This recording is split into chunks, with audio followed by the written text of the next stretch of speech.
And we go to Honorable Millie Mabona. Thank you, Chair. And I want to thank the Cabinet Secretary and the entire Treasury for a good presentation. And Chair, I just want to say that I support the budget cuts, and even though that I think we can reduce even further. I'm not saying just because of what is happening here. I have actually said it before in this committee, because we need to be very realistic in the way we do our budgeting. I saw a comment by one of the Gen Zs that was actually equating our national budget to our own family budgets. And if you have only 10,000 Kenya shillings and you need to do food, buy food and buy shoes, you can't do shoes and then leave food. But the way we have been budgeting is actually the opposite. We are buying shoes and leaving food. And when we do that, then there is pressure for us to increase revenue, and hence the finance, infamous finance bill.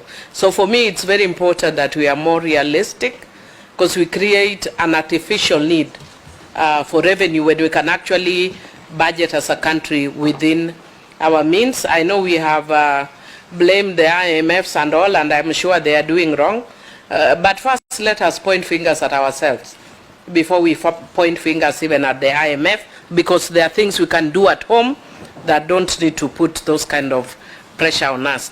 Chair, the only thing, other thing I wanted to indicate is that I've seen that the Treasury has indicated areas where they need the cuts, but without premising them on certain principles, and that's why Daktari is actually going back to leave this and that. If you want to be very fair, it's always good to move on principles. And for me, one, which I've again said several in this committee, is there equity?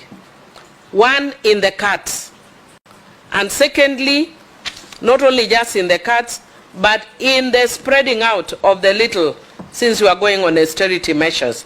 And the Chair, I don't want to be selfish, but this is a very skeletal document, which, and if with the documents that you have on cuts, yeah, they are about from page 1 to page 9, yeah. If you are looking at the estimates, the printed estimates, they are like this voluminous, they are that big. What is the possibility that 2 projects in my constituency, for instance, would be here? That shows lack of equity.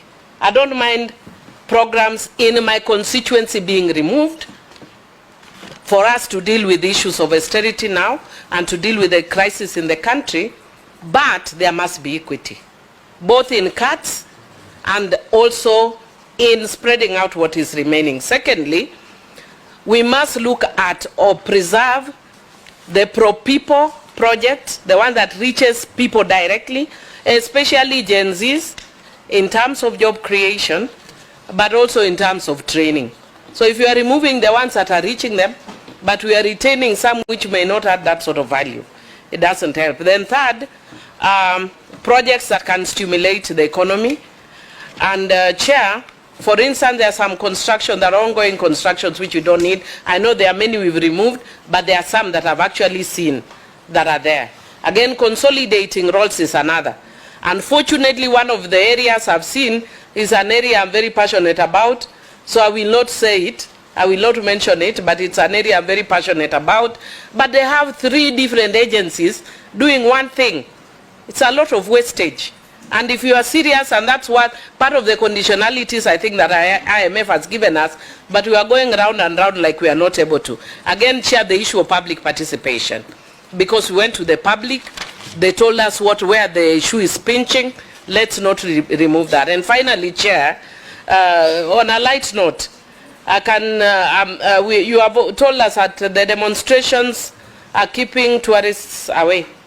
But I actually think it's the opposite. If you can actually do away with the police beating demonstrators and the goons that are somehow infused, why? Because Ugandans will come here, Nigerians will come to see our Gen Zs are actually demonstrating with style, you know. They are good, they dance, they do no peaceful, no distraction, so we can actually use it to bring more tourists. So just be nice to the Gen Zs. Thank you, Chair. Honorable Chris Aseka, member for Quisero.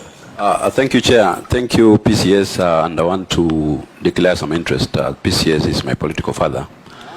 We only parted ways when he declared an earthquake. So umeharibika afterwards? No, when he declared an earthquake, I thought maybe it would bring down the whole world. I didn't know that it was a political earthquake. But it's good to know that he's brought me up in politics. I have to